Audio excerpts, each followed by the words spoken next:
الله الرحمن الرحيم الحمد لله الذي جعلنا من المتمسكين بولاية أمير المؤمنين وأولاده المعصومين صلوات الله عليهم أجمعين.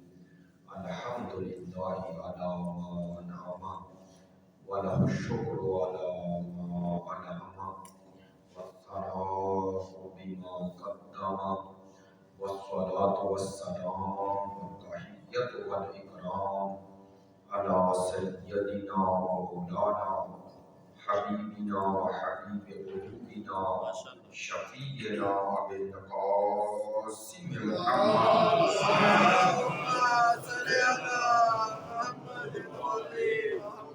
وآله الأطيبين الأطهرين الأجملين الأمجدين الذين أذهب الله عنهم الرجس وطهرهم تطهيرا.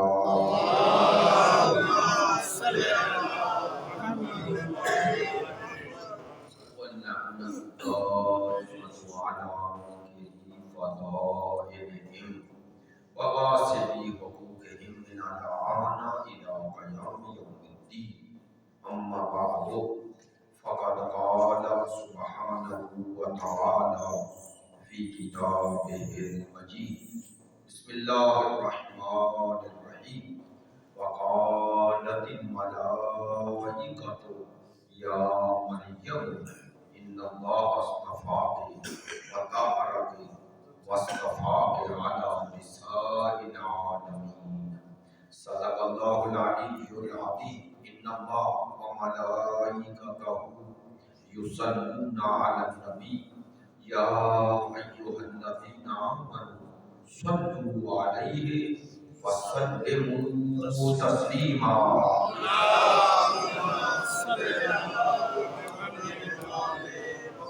وجود الكرام معزز المكرم حاضرین مجلس پیروان مکتب ولایت عاشقان مکتب شہادت، ایام فاطمیہ کا آغاز ہے اور اسی مناسبت سے یہ مجالس ہیں.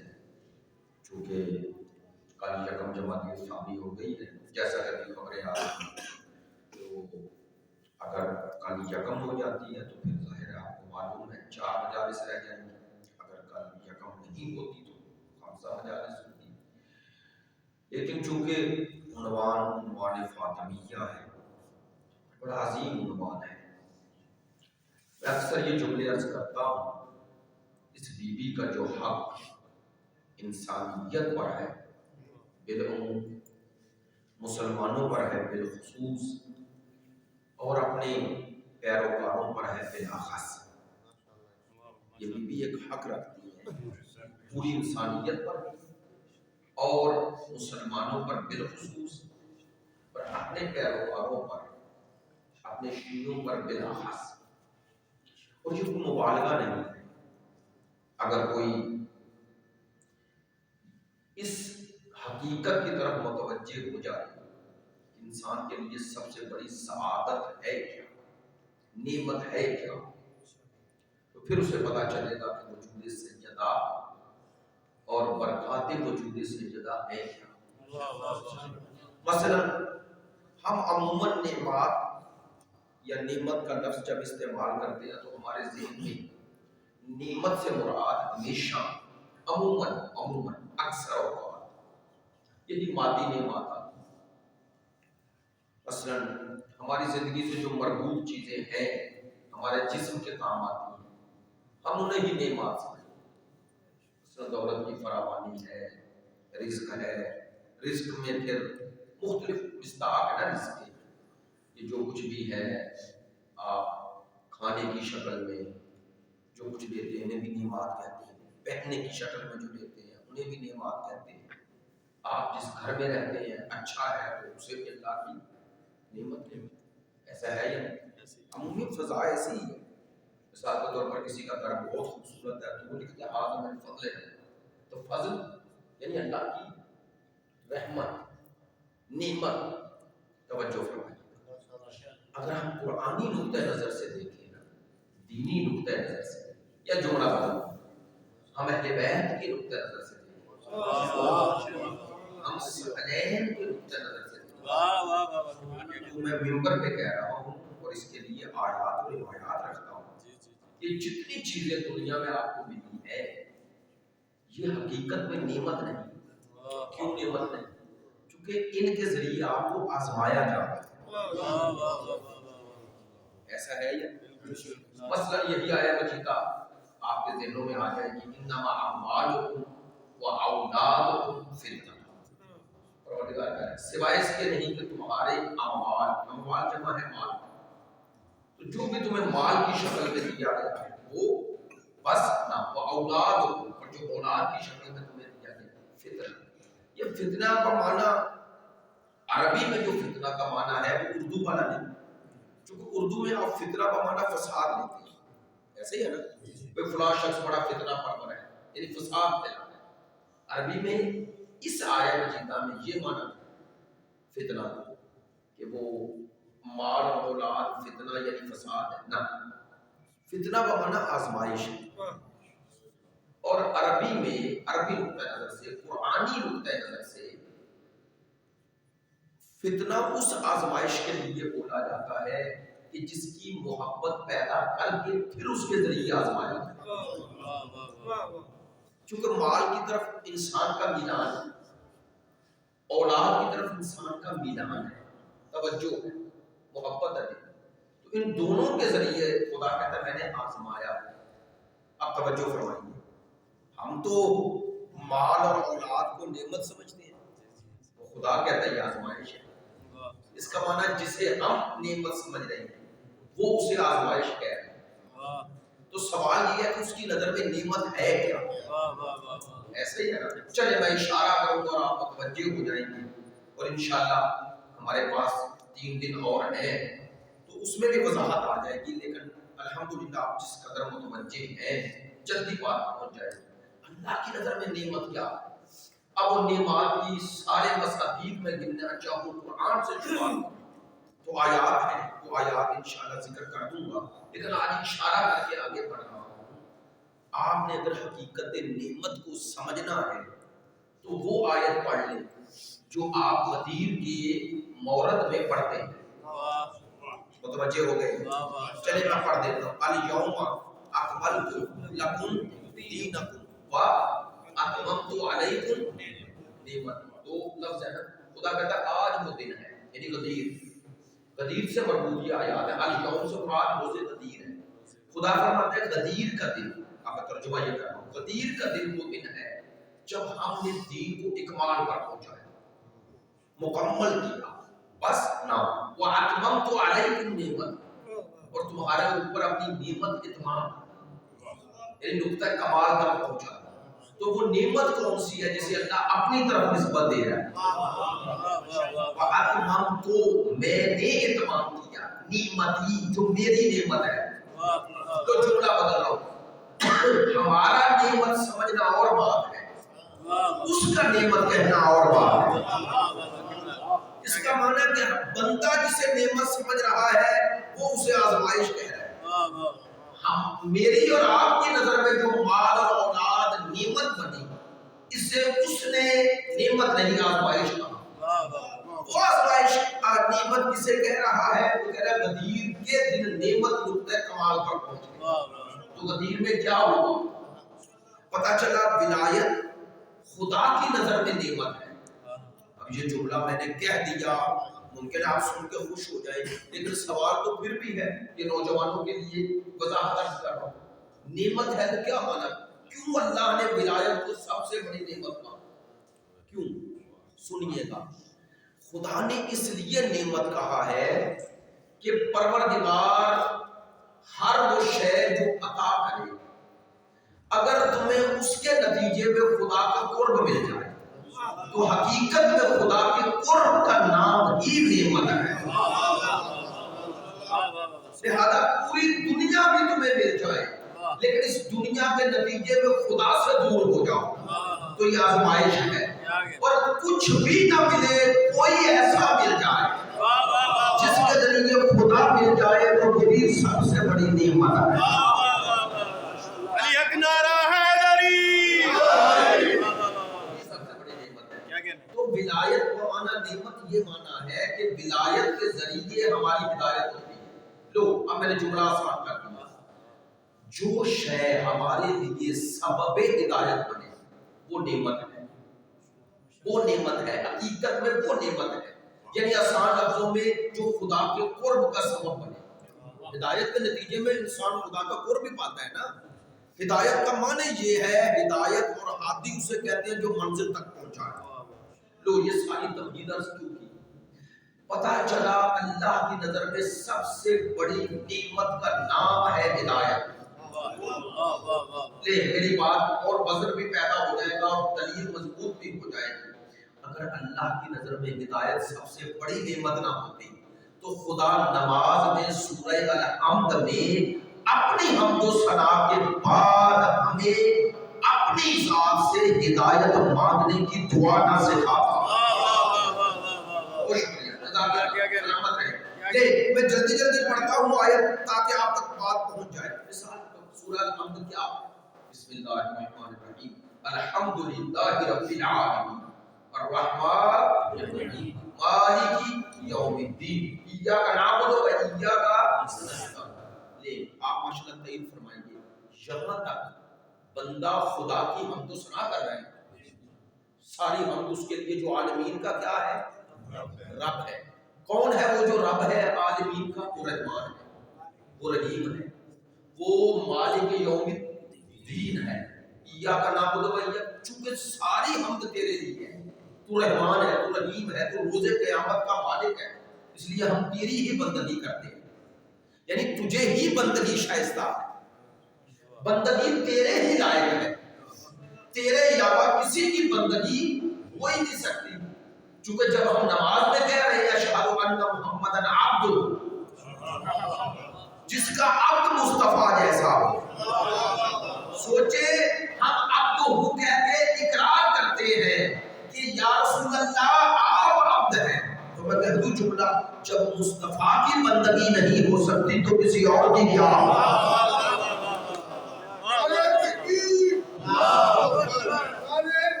یہاں تک اللہ کی حمد و ثنا، ایاک نعبد و ایاک نستعین۔ اب لہجہ بدل، اہدنا الصراط المستقیم۔ میں نے یہیں پر عرض کیا تھا ماہ سفر کی مجالس میں، یہ اہدے یہ ظاہر میں امر ہے اور اللہ کو مخاطب کر کے کہہ رہے، ترجمہ یہ بنتا ہے لفظی لغوی ترجمہ یہی بنتا ہے جو میں عرض کر رہا ہوں، اہدے ہماری، اہدے ہدایت فرما، نا ہماری کس کی طرف؟ صراط مستقیم۔ تو بندہ خدا کو حکم دے رہا ہے، کیا بندہ اللہ کو حکم دے سکتا ہے؟ ایک عام قاعدہ ہے جو عربی میں ذکر ہوتا ہے بھی عربی میں نہیں، عقلی قاعدہ ہے، ادنا اللہ کو حکم نہیں دے سکتا، دے سکتے ہیں؟ ادنا ہمیشہ حکم اللہ کی طرف سے ہوتے ادنا کو۔ تو اللہ کی نسبت جب آپ صیغہ امر استعمال کرتے ہیں یعنی حکمن، تو علماء فرماتے ہیں ظاہر میں وہ امر ہے لیکن حقیقت میں اس کے امر کا معنی بدل جاتا ہے۔ وہ کیا ہے؟ وہ ہے التجا، یعنی دعا بن جاتا ہے۔ چونکہ ادنا کہہ رہے ہیں نا تو ہدایت کر، تو یہ دعا ہے، بندے کی طرف سے دعا ہے اللہ سے، کیا کہ تو ہماری ہدایت فرما۔ لے بھائی، خدا نے اپنی حمد و ثنا کے بعد پہلی شے جو مجھے اور آپ کو حکم دیا کہ مجھ سے مانگو، پروردگار نے جو طریقہ سورہ الحمد میں ہمیں سکھایا، وہ جملہ جو یاد ہوگا بڑا پیارا جملہ اس لیے دوہرا دیتا ہوں۔ میں نے عرض کیا تھا ہمارے سفر میں، یہ جو سورہ الحمد ہے اسے آج جا کے اس لہجے میں پڑھیے گا، اس کا ترجمہ یہی ہے نا، ساری حمد اللہ کے لیے۔ تو یہ ساری حمد اللہ کے لیے جو عالمین کا رب ہے، یہ لفظ یہ آیت ہے یا نہیں؟ بولے تو صحیح، آیت ہے نا؟ تو یہ آیت کس نے نازل کی؟ خدا نے۔ تو ترجمہ ہم کیا کر رہے ہیں؟ ساری حمد اللہ کے لیے جو عالمین کا رب ہے۔ تو ہم نے تو یہ بعد میں پڑھا پہلے تو اللہ نے نازل کیا نا، تو خدا کس خدا کو کہہ رہا ہے؟ یہ ساری حمد خدا کے لیے جو عالمین کا رب ہے، جو رحمان ہے، جو رحیم ہے، جو مالک یوم الدین ہے، جو اس طرح کی ساری آیات ہیں جس میں اللہ کی حمد ہے۔ تو سوال تو ہوتا ہے خدا نے یہ نازل کر دی اور کہا کہ یہ پڑھو، تو پہلے تو اس نے خود نازل کی نا۔ لو، یہ معمہ نہیں، یہ کوئی پہیلی بھی نہیں، یہ ایک حقیقت ہے۔ کیا حقیقت ہے اس میں کیا حقیقت پوشیدہ ہے؟ علماء فرماتے ہیں، البتہ معصومین کی روایات کی روشنی میں علماء فرماتے ہیں سورہ الحمد اللہ نے بندے کی نیابت میں پڑھی ہے۔ جزاک اللہ، پڑھے لکھے دوست ہیں اس لیے مجھے بات سمجھانی نہیں پڑی۔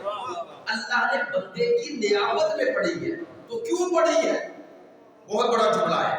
کیوں پڑھی ہے؟ اس لیے کہ بندے کو سکھاؤں مجھے کیسے پکارے،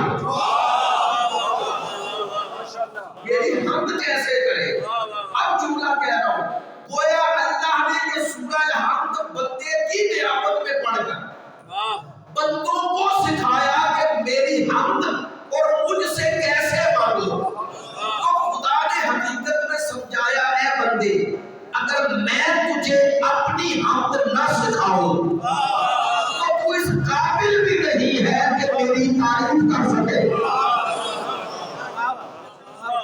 اس لیے اللہ کی حمد بھی اس کی نعمت ہے، اس کی نعمت ہے۔ عجیب ہے، جو بندہ اتنا مجبور ہے کہ وہ اتنا بھی شعور نہیں رکھتا، اگر وہ نہ دے تو اسے پکارنا کیسے ہے؟ جو اسے پکارنے کا اس کی ہدایت کے بغیر شعور نہیں رکھتا، اسے یہ حق کیسے مل جائے گا کہ اپنا باطل خود بنا لے۔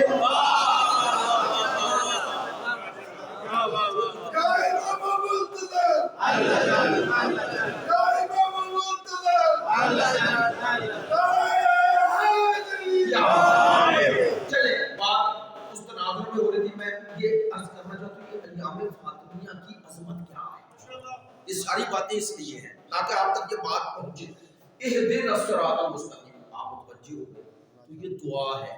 دعا لے ایک جملہ اور کہہ دیتا ہوں، یہ دعا کا طریقہ خدا نے سمجھایا۔ کیسے؟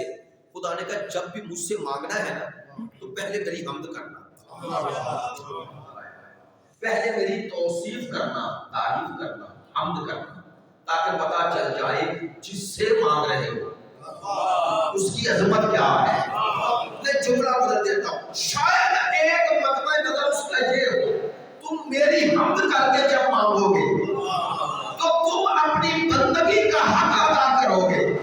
خدا کہتا ہے کہ کیسے ہو سکتا ہے کہ تو بندہ ہو کر میرا حق ضائع نہ کرے اور میں تیری دعا کو رد کر دوں۔ سمجھے کہ دعائے کمیل کا آغاز اللہ کی حمد سے ہوتا ہے یا نہیں؟ اللہ کی حمد کے بعد پھر اقرار ہے، اقرار ہے میں کیا ہوں تو کیا ہے، یہی ہے۔ اس لیے دعا کو عبادت کہا گیا، ہر دعا عبادت نہیں۔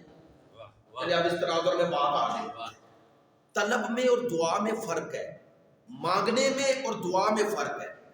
ہر مانگنا دعا نہیں، طلب ہے۔ دعا کسے کہتے ہیں؟ دعا کہتے ہیں پکارنے کو۔ سنیے گا، کسے پکارے؟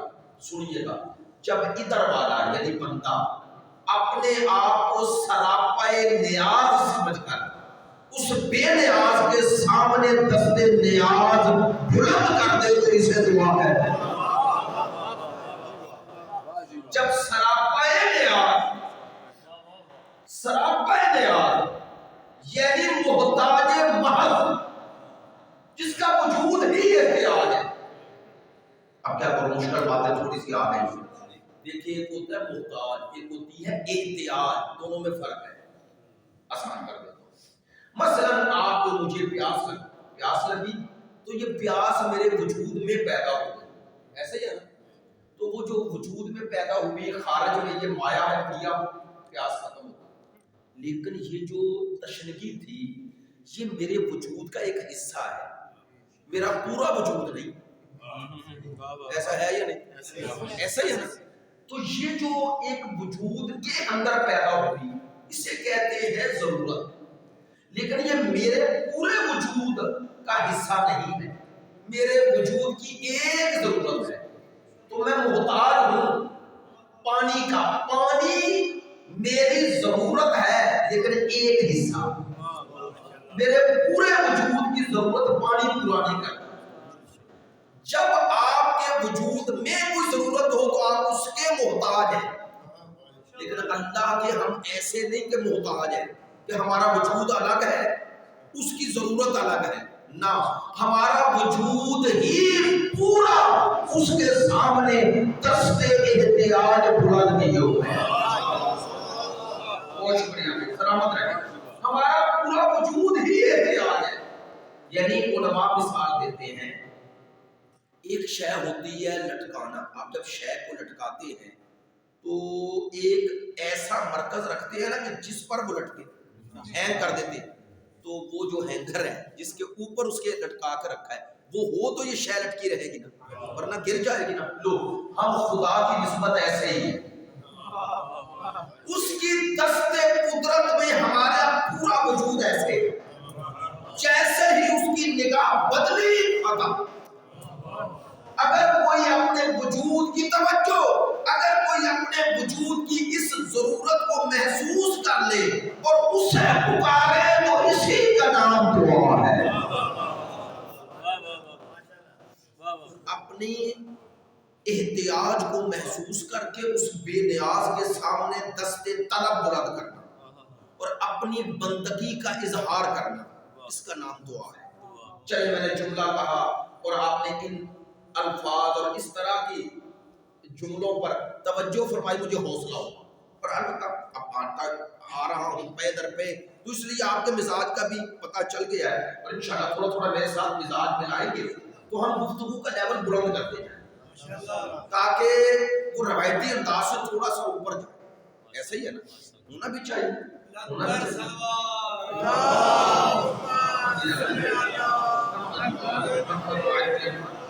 ایک جملہ بڑا پیارا کہہ کے میں پڑھتا ہوں، دعا، اور اسی دعا میں سب سے عظیم دعا ہدایت ہے، یہ ذہن میں رہے۔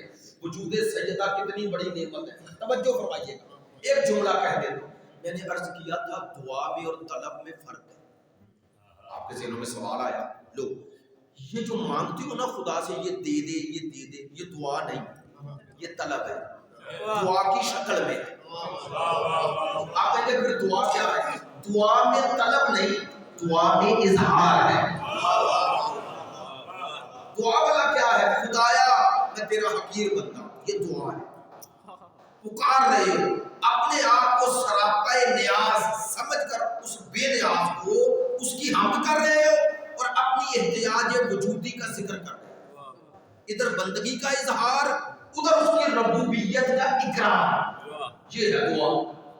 اس کے علاوہ جو مانگ رہے ہو، میں یہ نہیں کہتا نہیں مانگ رہے، مانگے، مانگنا دعا نہیں طلب ہے۔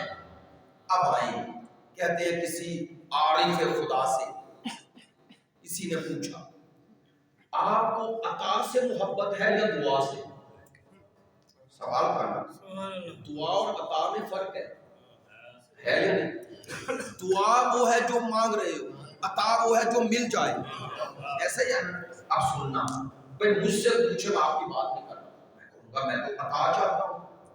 ہم موسٹلی تو مانگتے اس لیے ہیں کہ ہمیں مل جائے۔ اب پوچھنے والا بھی اہل معنی تھا، اس نے پوچھا کہ بتائیں آپ کی نظر میں دعا افضل ہے یا عطا؟ عجیب جواب دیا، انہوں نے کہا دعا۔ حیران ہو گیا، تو عطا؟ اس نے کہا ہاں تم نے پوچھا دونوں میں افضل کون ہے، تو میں کہہ رہا ہوں دعا۔ انہوں نے کہا وضاحت فرمائیں، انہوں نے کہا وضاحت ہے کیسے؟ انہوں نے کہا جب دعا کرتے ہو تو نظر کدھر ہے؟ آپ بولے خدا کی طرف، دعا میں نظر اس کی طرف ہے، جب عطا ہو جائے تو نظر کدھر ہے؟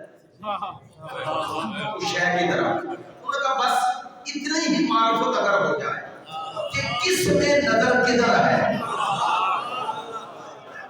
عطا میں اس سے نظر ہٹ جاتی ہے اس کی طرف جس کو عطا کیا گیا، اور دعا میں نظر ادھر رہتی ہے۔ فرمایا بندہ یا خدا جب اللہ کی اس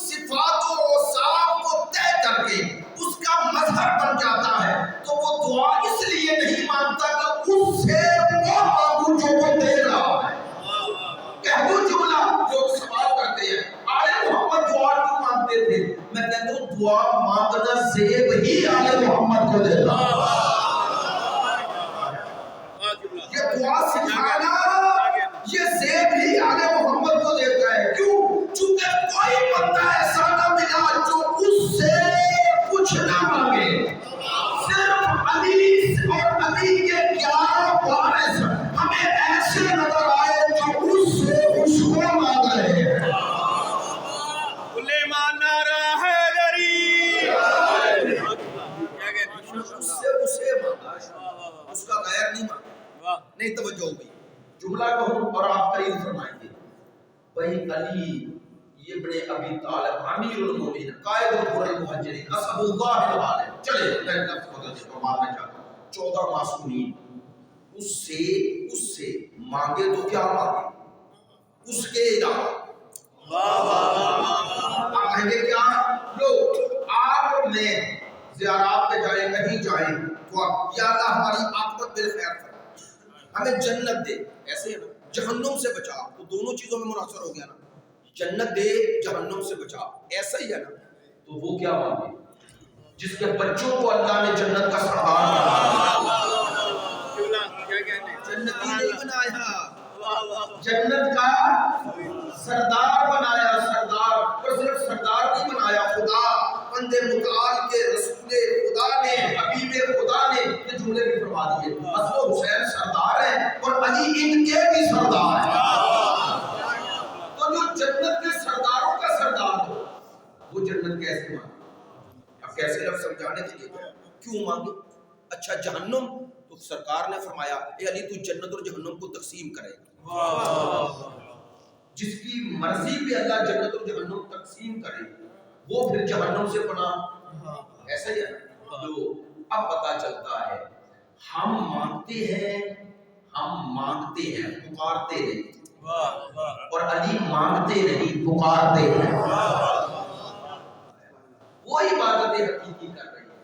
یہ 14 عابد حقیقی ہیں، چونکہ وہ اس کی عبادت کر ہی اس لیے رہے ہیں کہ وہ لائق عبادت ہے، وہ لائق ہے، وہ لائق عبادت ہے۔ وہ عرض کر رہا تھا خدا نے یہ دعا سکھائی کیا؟ ایک دن الصراط المستقیم، مجھ سے دعا مانگو خدایا ہماری ہدایت فرما، کس طرف؟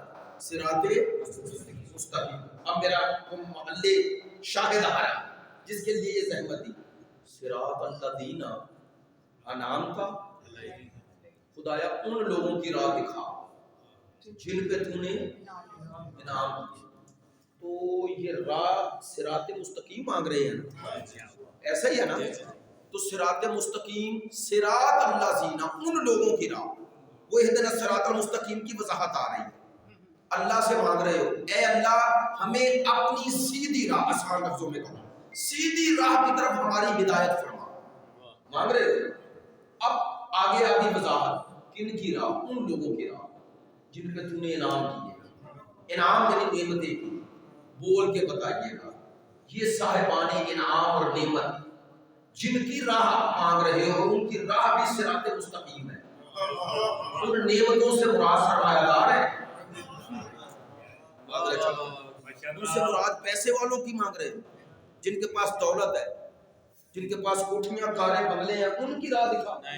معذرت چاہتا ہوں کوئی مسلمان، چلو شیعہ چھوڑو، کوئی مسلمان بھی یہ ترجمہ کرتا ہے، لیکن تو پھر مانگ تو رہے ہو نا، یا اللہ ان کی راہ جن میں تو نے نعمتیں کی۔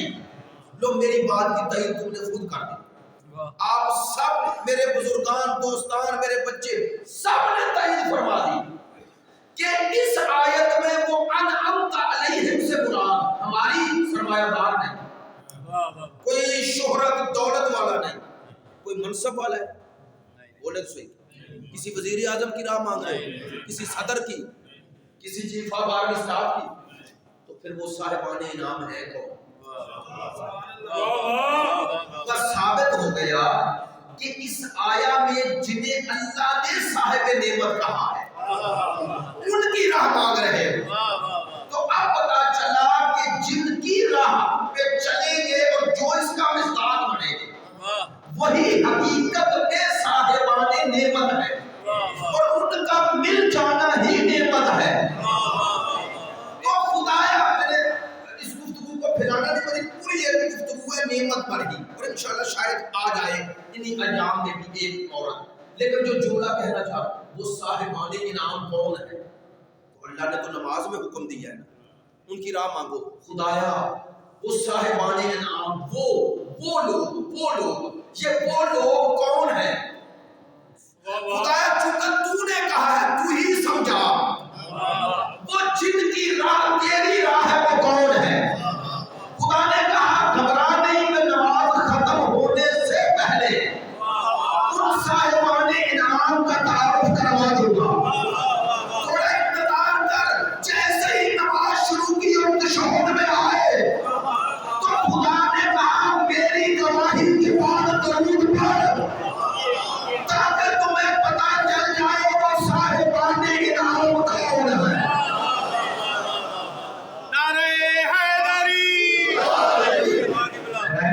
محمد وآل محمد صلوات رہنشوری جناب سیدہ طیبہ طاہرہ بلند صلوات.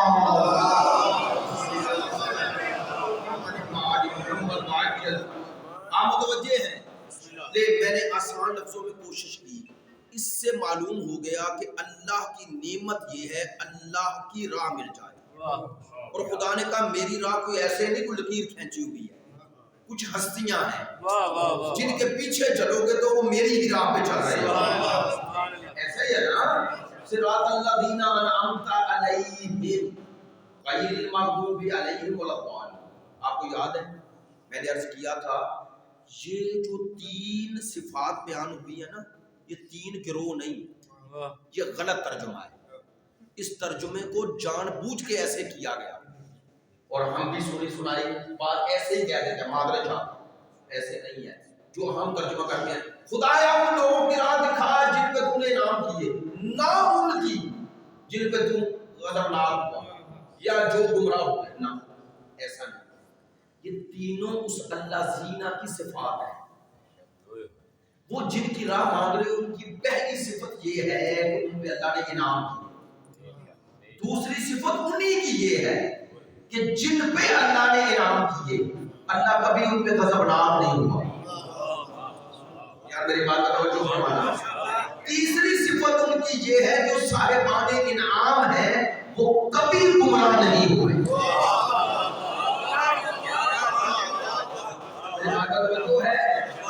یہ 3 گروہ نہیں, یہ ایک ہی گروہ کی 3 صفات ہیں. اگر آپ ان تینوں کے معنی الگ الگ کریں گے تو صراط کا معنی ہی سمجھ میں نہیں آئے گا. دلیل دے رہا ہوں. اگر آپ کہیں گے انعام کا الگ گروہ ہے, غیر المغضوب الگ ہے, ولا الضالین الگ ہے, نہ. کیوں؟ اگر آپ کہیں صاحبان انعام الگ گروہ ہے تو بول کے بتائیے گا کائنات میں کوئی بندہ ایسا ہے جو یہ کہے کہ مجھ پہ اللہ کی نعمت نہیں ہے. یہ میرا وجود اللہ کی نعمت ہے یا نہیں ہے نا. یہ آنکھ دی اس نے, آنکھ میں جو نور ہے نعمت ہے نا. بول رہا ہوں آپ بھی, یہ قوت گویائی اس کی نعمت ہے یا نہیں. یہ فضائیں سب ہر بندے پہ اس کا انعام ہے, تو پھر سب کی راہ اس کی راہ ہے. میں جملہ بدل دیتا ہوں. اس کی یہ نعمت وجود تو فرعون پر بھی ہے. فرعون کو کسی اور نے تو نہیں بنایا, یہ اللہ نے ہی بنایا. اسے جو کچھ دیا ہے وجود کی شکل میں اس کی نعمت ہے یا نہیں, یہ الگ بات ہے. وہ قدر شناس نے وہ تو دے رہا ہے.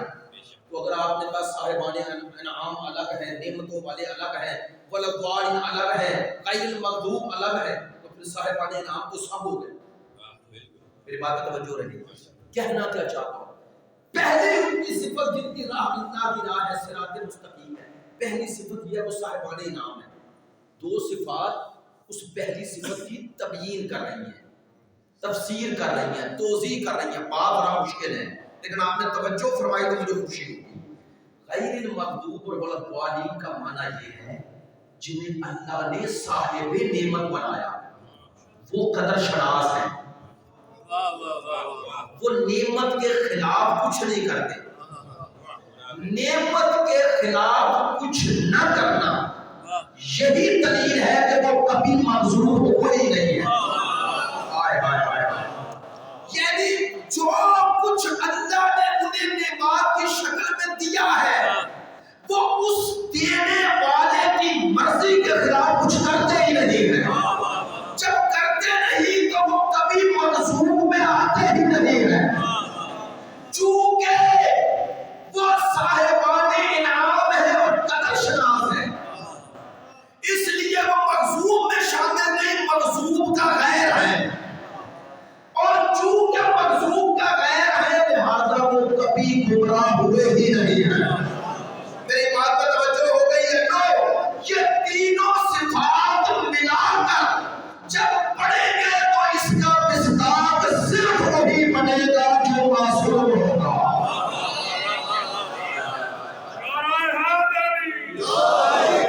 جزاک اللہ، سلامت رہے.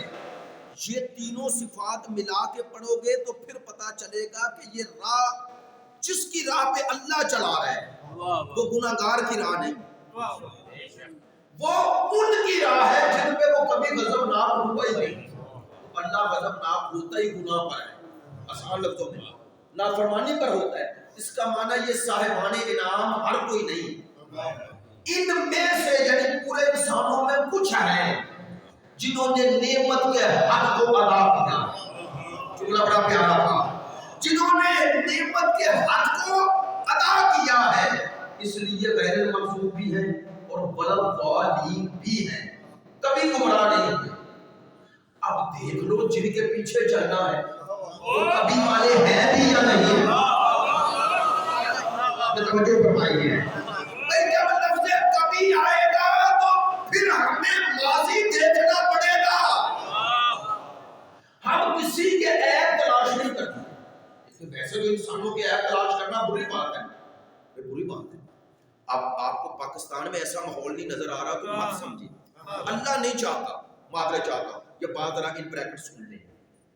خدا کے صفات میں سے ایک صفت ہے ستار، ہے یا نہیں؟ ستار ستر سے، ستر کہتے ہو شے کو جسے چھپایا ہے. خدا صرف چھپانے والا نہیں، بہت زیادہ چھپانا ہے. ستار یہ تے پر جو مشدد ہے، کس کو چھپانے والا ہے؟ ستار المشل، عیوب، عیوب عیب کی جمع ہے. تو کن کی عیب چھپاتا ہے؟ ہمارے. میں آسان مثال دیتا ہوں، میرے عیب آپ کے سامنے آ جائیں، آپ میری عزت نہیں کریں، انسانی فطرت ہے. آپ کے عیوب میرے سامنے آ جائیں، میرے دل میں عزت ختم. اچھا، یہ ایک دوسرے سے جو حجاب ہے ہمارا، ہمیں پتہ ہی نہیں. ہم خلوت میں کیا کرتے ہیں. اللہ نے ہمیں یہ ذمہ داری بھی نہیں لگائی اور علم بھی نہیں دیا. چونکہ علم نہیں دیا، ادھر کہا کہ میں عیب سامنے نہیں کرتا، ادھر اللہ نے کیا کیا؟ کہا کہ جس مومن کے بارے میں بھی حسن ظن، حسن ظن کا معنی نیک گمان، نیک گمان ہے یا نہیں؟ تھوڑا میرے ساتھ رہیے گا، ہے یہ کیسے؟ تو یہ عیب کون چھپا رہا ہے؟ اللہ چھپا رہا ہے. خدا خدا ہو کر اس کے سامنے کوئی حجاب ہے؟ نہیں ہے نا، تو چھپا دیتا ہے نا. تو وہ چھپانے والا ہے، جو ظاہر کر رہا ہے وہ اس کا نہیں. میں ایک اخلاقی بات کر رہا ہوں، میں کسی کی سیاسی تائید نہیں کر رہا، لیکن ایک معاشرے میں غلاظت کو رواج دیا جاتا ہے. میں معذرت کے ساتھ منبر سے کہہ رہا ہوں، ان باتوں کے اثرات بڑے برے ہوں گے، بڑے برے ہوں گے. معاشرے میں کسی کی عزت محفوظ نہیں رہے گی اور انسان انسانوں سے باغی ہو جائے گی. اس نے جو نظام بنایا ہے، دو طرح کے ہیں چیزیں، سن لینا آپ، یہ بھی سن لینا. میں اگر کوئی گناہ کر رہا ہوں نا، گناہ سے مراد اللہ کی نافرمانی، تو وہ میرا اور خدا کا معاملہ ہے. ہاں، اگر کوئی کسی کا حق غصب کرتا ہے تو وہ اب خدا کا معاملہ نہیں، وہ حقوق العباد میں آ گیا. تو وہ عیب جو نہیں چھپانا، اگر اس کے پاس کوئی ذمہ داری مل جائے، اسے ذمہ داری مل جائے، تو قرآن نے مثال دی. قرآن کہتا ہے امانت ہر کسی کو نہ دینا، امانت اسے دینا جو خائن نہ ہو. میری بات میں توجہ ہو گئی؟ چلیے اسی کو بہت سمجھیے گا اور آپ متوجہ ہیں. یہ حالات و واقعات کے تناظر میں میں کہتا ہوں جو بھی یہ کام کرے، جو بھی کرے، ادھر کا ادھر کوئی کرے جو انسانوں کا خدا سے رابطہ ہے، جو گناہ کر رہا ہے اور بندہ خدا کا گناہ کر رہا ہے، مجھ پر اور آپ پر واجب نہیں بلکہ حرام ہے تجسس کرنا. اسلام میں تجسس حرام ہے. جسوسی میں رہنا. یہ کہاں جا رہا ہے, یہ کیا کر رہا ہے. اسلام نے کہا اس نے ضرور نیک گمان رکھو. کیوں؟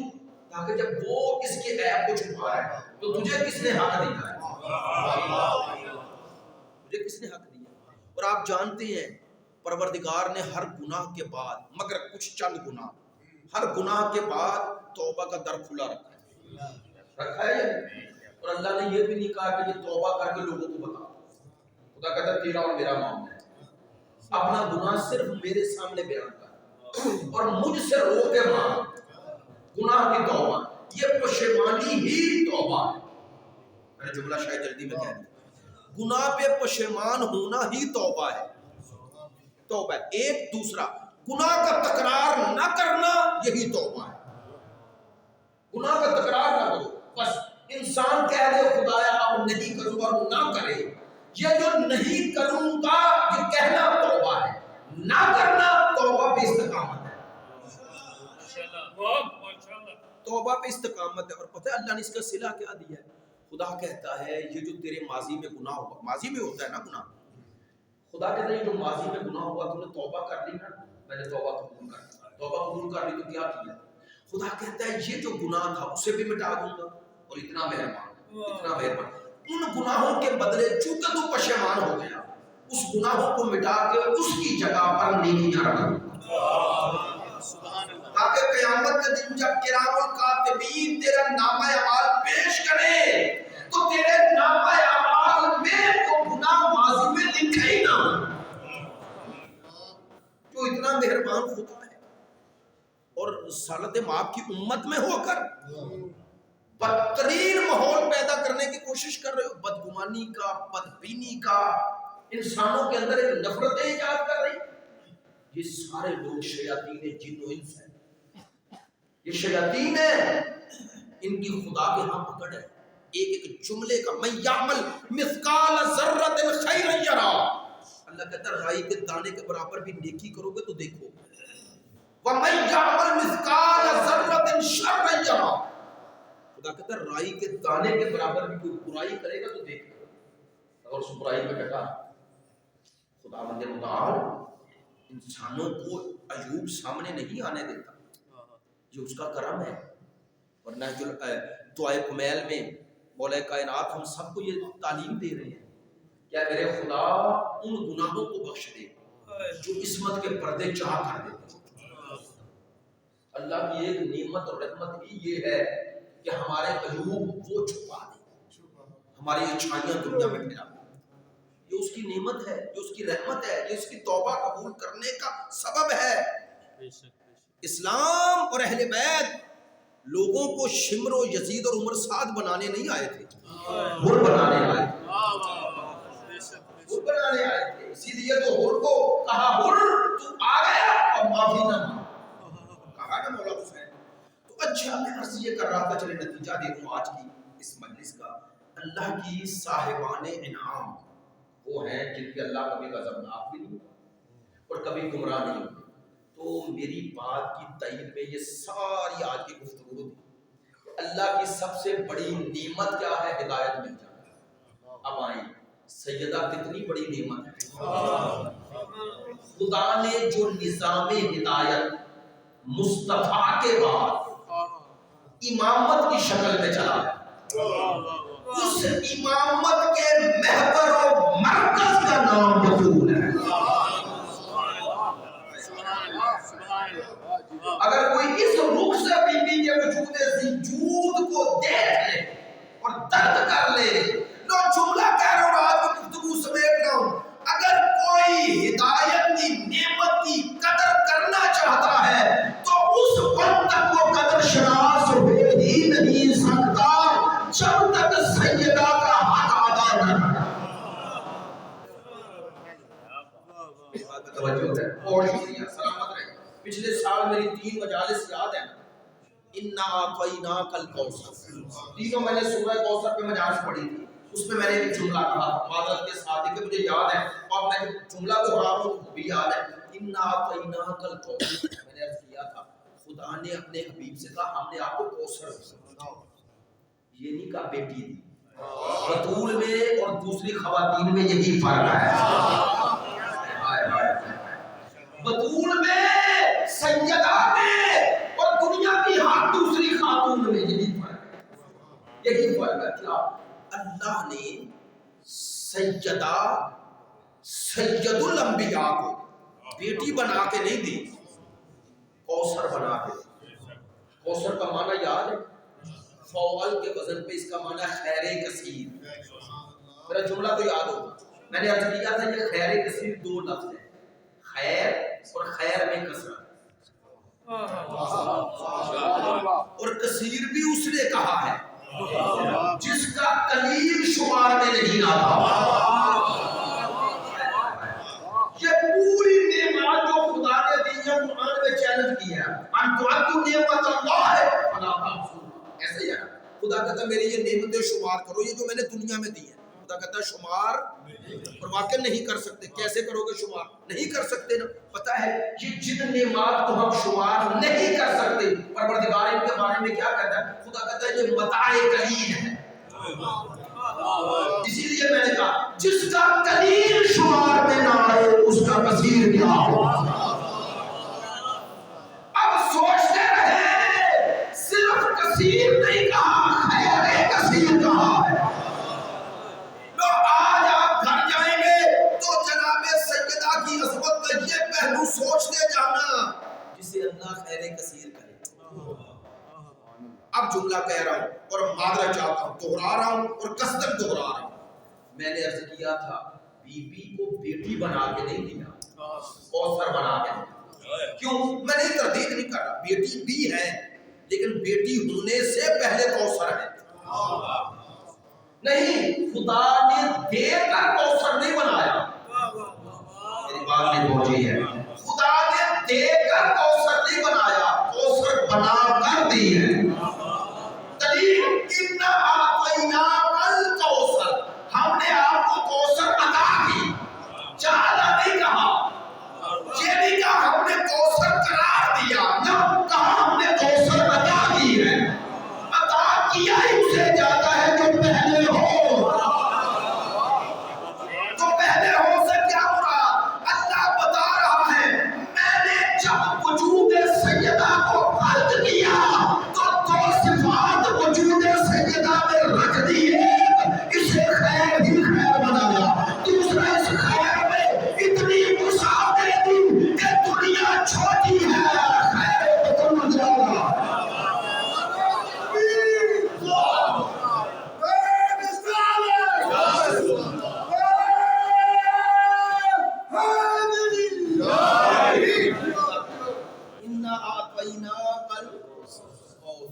لے بھائی ماشاءاللہ آپ نے محبت فرمائی، اتنی توجہ سے سماعت فرمایا، اور اس جملے کی قدر و منزلت اس سے بھی افضل سمجھیں گے۔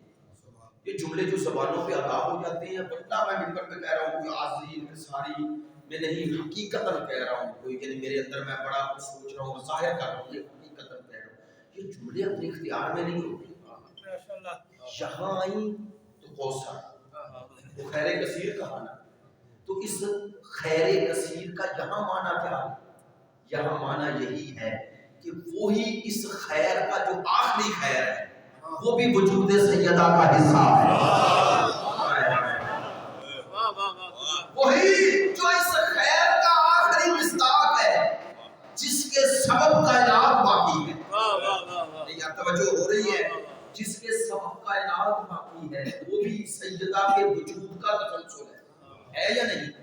اب آئیں شیعہ سنی روایات پڑھ لیں، چونکہ میرا موضوع امام زمان نہیں ہے، ہر روایت میں یہ ہے نہیں۔ سرکار نے فرمایا وہ جو میرا آخری ہوگا وہ اولاد فاطمہ میں ہوگا، تو اولاد فاطمہ کی قید لگا کے بتایا یہ سبب خیر یہی ہے۔ نہیں توجہ ہو رہے؟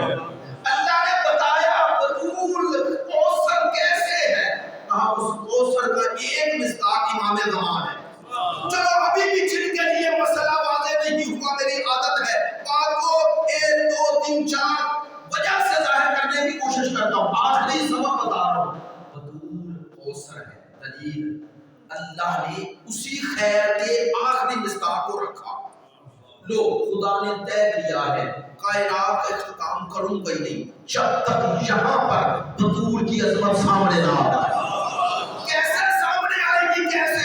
اللہ نے کہا بطول کے وجود کا حصہ ظہور کرے گا اور مریم کا بیٹا نزول کرے گا. کہا بطول کا بیٹا آگے ہوگا مریم کا بیٹا پیچھے ہوگا تاکہ تمہیں پتا چل جائے کس کے بیٹے کے قدموں میں کس کے بیٹے کا سایہ ہے. تاکہ دنیا پہچان لے کس کے بیٹے کے قدموں میں کس کے بیٹے کا سر ہے. لو بھئی جب میں سامنے آگے کھڑے ہوئے اور ان کی پشت پر کھڑے ہوئے دونوں کو دیکھوں گا تو حضرت عیسیٰ کی تو پہچان ہی مریم ہے. تو اللہ چاہتا ہے اس کے ذریعے اس تک پہنچو. خدا نے بتایا جتنا فرق ان دونوں کے بیٹوں میں ہے اتنا ہی فرق ان کی ماں میں ہے.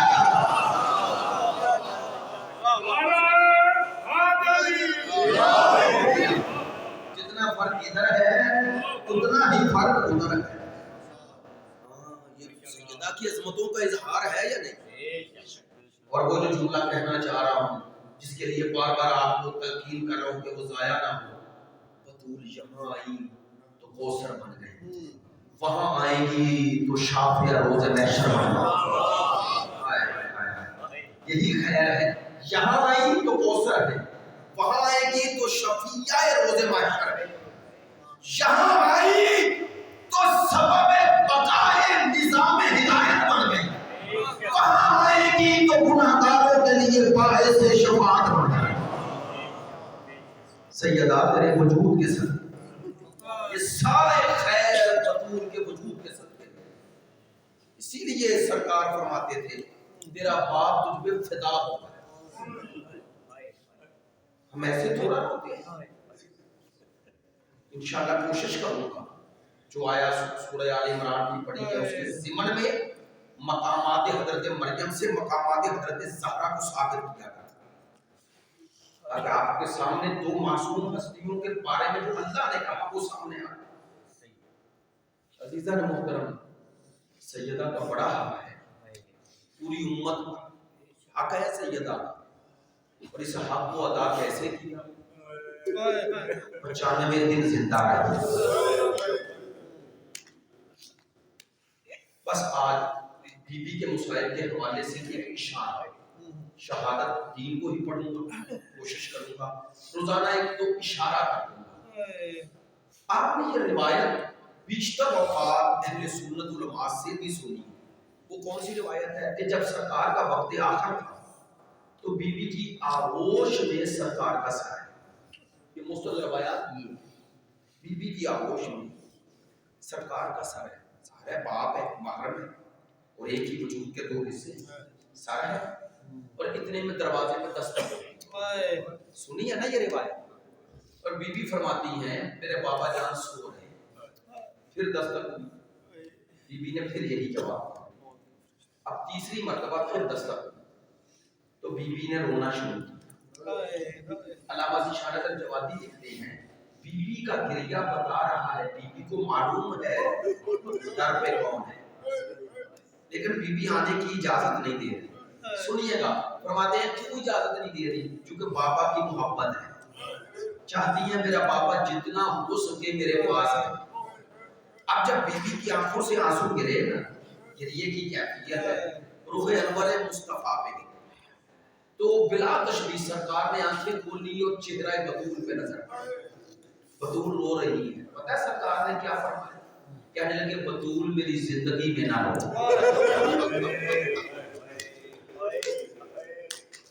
بطول میری زندگی میں نہ رو. بابا جان دروازے پہ بار بار دستک ہے, میں بتا رہی ہوں بابا سو رہے ہیں. اب یہ کہنا اور سرکار کا جواب آنا دلیل ہے بی بی کو معلوم ہے, لیکن چاہتی ہے کہ وضاحت ہو جائے. جب یہ کہا نا, یہ عرض کیا یا رسول اللہ بابا جان دستک بار بار ہو رہی ہے, میں آپ کے سونے کا ذکر کر رہی ہوں اور ادھر دستک بڑھتی جا رہی ہے. سرکار دو عالم اب گریہ فرمایا پتہ ہے کیا کہا؟ کہا بطول یہ کسی در پہ نہیں رکتا، یہ کسی در پہ نہیں رکتا، یہ تیرے در کی عظمت ہے کہ رک گیا۔ یہ واقعہ اہل سنت بیان کرتے ہیں۔ اب میں بس 2 جملے ہی مصائب کے کہوں گا، طویل مصائب انشاءاللہ آخری دنوں میں پڑھوں گا، لیکن ایک جملہ کہتا ہوں، یہی در جس پہ اسرائیل رکا 3 دن گزرے تھے کہ پھر در پہ دستک ہوئی۔ جملہ بدل دوں، خدا کی قسم بیوی کے مصائب پڑھتے ہوئے ڈر لگتا ہے، ہاں پھر دستک ہوئی نہیں، میں نے دستک آپ کی مزاج اور آپ کو زیادہ اذیت نہیں دینا چاہتا، میں جانتا ہوں نرم دل سادات و مومنین ہے، ہاتھ جوڑ کے کہتا ہوں دستک نہیں ہوئی، ایک صدا بلند ہوئی۔ کیا صدا تھی؟ علی کو بھیجے، بس یوں کہوں میں خود کہہ رہا ہوں جان بوجھ کے، رسول کی بیٹی پاپا کا قصہ لینے در پہ آئی، در کے اس طرف امت تھی، اس طرف رسول کی بیٹی تھی، پشت پہ دیوار تھی، درمیان میں دروازہ تھا، بس اس در و دیوار کے درمیان ایسا پرسہ ملا کہ بطول کی صدا بلند ہوئی، علی میرا محسن شہید ہو گیا۔ میں یہ جملے پڑھ دیتا ہوں اور آپ سن رہے ہیں، ہاتھ جوڑ کے کہتا ہوں اب ممبروں پر بھی یہ جملے زیادہ دہرائے جا رہے ہیں، مصائب میں تکرار نہیں ہوتا۔ ایران کے عالم دین بہت بڑے آقا حسین انصاریان بڑی خوبصورت آواز میں دعائے کمیل پڑھتے ہیں، ان کا یہ واقعہ جو آپ نے سنا ہو اگر ممبر سے، وہ فرماتے ہیں میں تہران میں ایام فاطمیہ کی مجالس پڑھا۔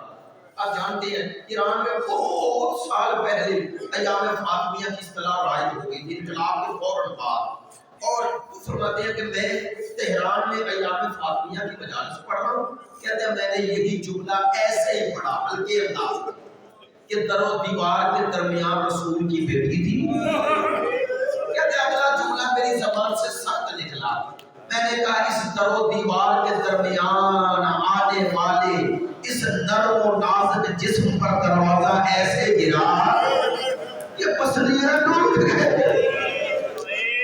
کہتے ہیں میرا یہ کہنا تھا کہ اگر میں نے اس کے بعد مصائب ختم کیا، گریا ہوا، کہتے ہیں لوگ خاموش ہو گئے، میں نے دعا منوائی، آقا انصاریان کہتے ہیں میں ممبر سے نیچے آیا، کہتے ہیں اچانک میری توجہ ایک طرف گئی، کیا دیکھتا ہوں ایک آدمی ہے مسلسل رو رہا ہے، وہ رکتا ہے پھر گریا کرتا ہے، رکتا ہے پھر گریا کرتا ہے، ایک وقت آیا منہ پہ تماچے مارتے، کہتے ہیں میں نے متوجہ ہوا کہ انسان میں معنویت کی ایک منزل ہوتی ہے، قریب بلایا، میں نے اس کو محبت کا اظہار کیا، میں نے کہا ہم سب کے لیے دعا کریں، کہنے لگا انصاریان اگر اجازت دیں تو پوچھوں آپ سے کچھ، اب پوچھیں، کہا جو آپ نے کہا ہے ایسا ہی ہے، کہنے لگے حوالے آیات میں ایسا ہی ہے، ورنہ 18 سال کی عمر میں کون بیٹھ کر نماز پڑھتا ہے؟ کہنے لگے میں نے جب یہ کہا نا اس کے گریے کی صدا اور بلند ہوئی، اب کہتے ہیں میں متوجہ ہو گیا کہ کچھ ہے، میں نے کہا بتاؤ کہ گریے کا سبب کیا ہے؟ کہنے لگا آقا آپ چونکہ ڈاکٹر نہیں، آپ نے پڑھ دیا مجمع نے سن لیا، میں ہڈیوں کا ڈاکٹر ہوں، میں جانتا ہوں اگر ایک انگلی بھی ٹوٹ جائے نا، جب تک وہ اپنی جگہ پہ ہڈی نہ آ جائے انسان سو نہیں پاتا، کہتے لیکن پورے جسم کی ٹوٹنے والی ہڈیاں الگ ہیں، پسلیاں ٹوٹ جائیں تو جتنی مرتبہ سانس لگا اتنی مرتبہ اذیت ہوتی ہے، اللہ جانے 95 دن بطول کیسے ساری ہوگی۔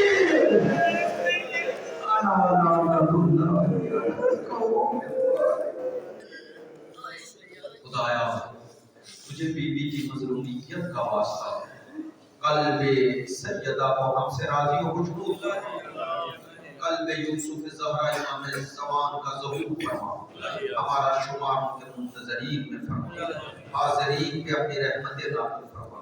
پروردگار اس دنیا میں 14 کی ولایت و اطاعت و محبت اور میدان محشر میں ان کی شفاعت سے بہرور فرما، بلاخص حضرت سیدہ کی شفاعت میں ہم سب کو شامل فرما، سیدہ کو ہم سے راضی و خوشنود فرما۔